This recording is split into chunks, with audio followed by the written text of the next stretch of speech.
Gensio Mostinel. C'est ainsi que je m'appelle. Il y a un an, je n'étais encore qu'un jeune adulte comme les autres. Je vivais à Paris.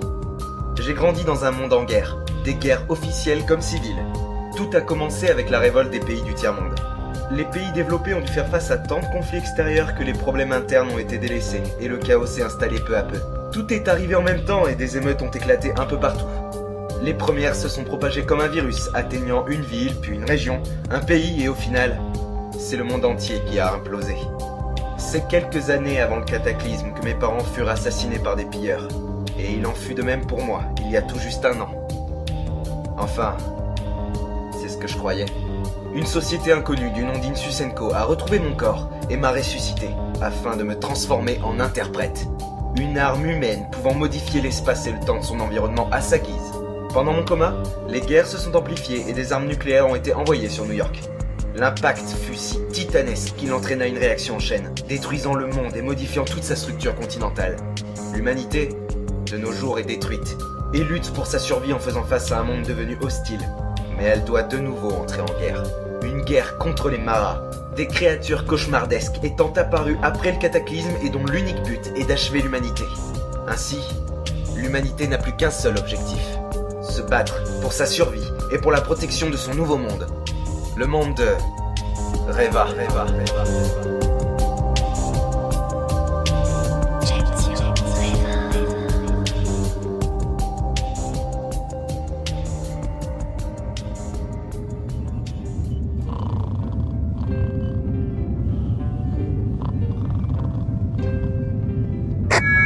Bonjour à tous, nous sommes le 27 février et il est 7h30.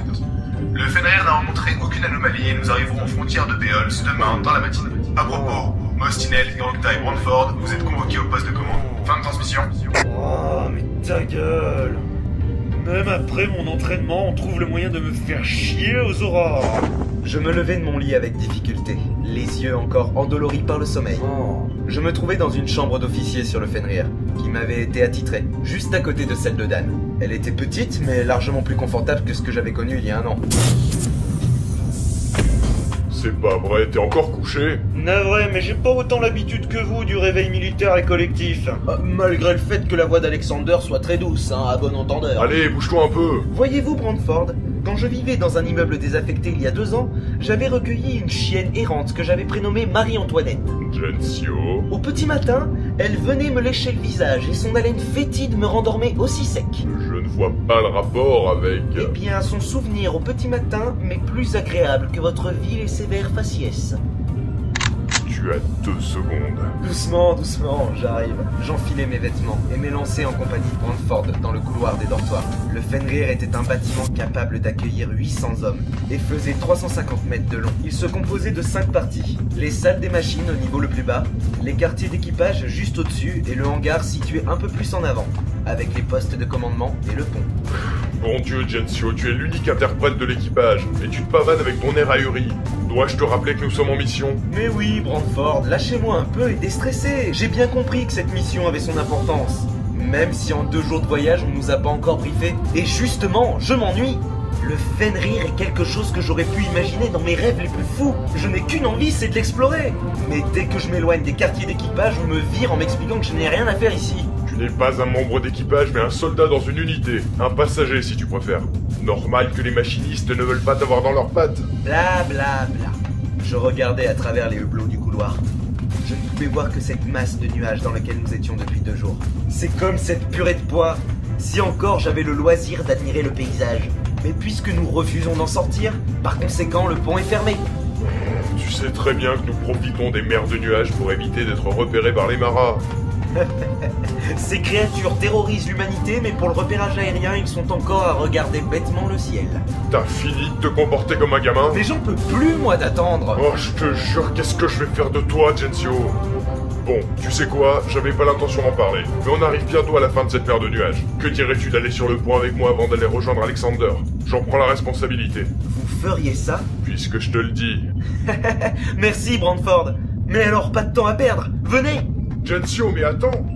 Je me mis à courir à travers les couloirs, en slalomant entre les officiers qui déambulaient, manquant de peu de les bousculer ou de tomber, pendant que Brantford faisait ce qu'il pouvait pour me suivre. Gensio, attends! Ramassez votre bedaine, Brandford, vous vous traînez. Quoi? Non mais attends voir! J'arrivais au sas qui donnait sur le pont. En tant qu'officier, je disposais d'une carte pouvant ouvrir les portes du Fenrir. Je l'insérais dans la fente du moniteur. Toi, Gensio, le Fenrir est en pleine montée. Il n'est pas encore à sa vitesse de croisière. N'ouvre pas le sas. C'est ce que vous dites? Trop tard.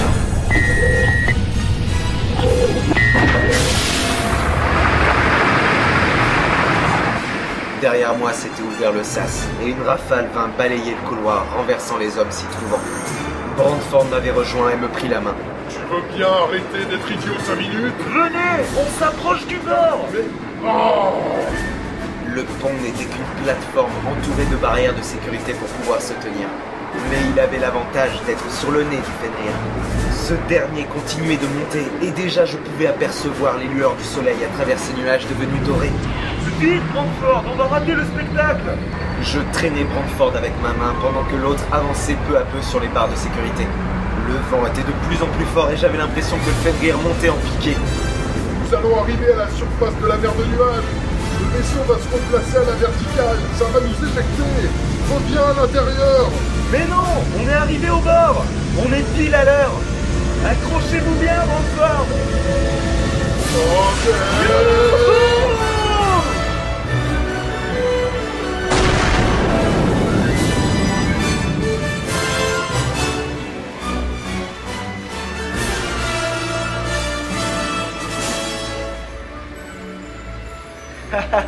C'était super. Oh, je vais vomir. Devant nous se tenait la mer de nuages, plafonnée par un ciel d'un bleu envoûtant. Le Fenrir était remonté à la surface, avant de se redresser comme un navire voguant sur les flots. Il reprit son cap, fièrement, en direction de Beholz. Vous voyez, ça valait le coup. Quand j'aurai retrouvé mes esprits, interprète ou pas, je te botte le cul. Brandford se tenait le ventre. Il faisait peine à voir.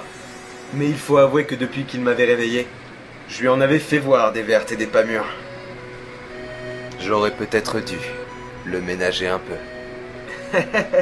Brandford, vous étiez beaucoup plus glorieux devant une gorgone. Devant une gorgone, j'étais face à un monstre assoiffé de sang. Avec toi, je suis face à un demeuré en liberté avec des pouvoirs grandissants. Non mais tu te rends compte que nous aurions pu être éjectés? Mais non, je vous aurais rattrapé. Mais... Oh! Allez viens, on nous attend aux salles de commandement. Brandford descendit dans le sas. Je le suivais. Nous traversâmes les couloirs jusqu'à arriver au poste principal de commandement. Brandford, merci de m'avoir permis de voir ça. Allez, avance, gamin. Ta première mission est sur le point de débuter.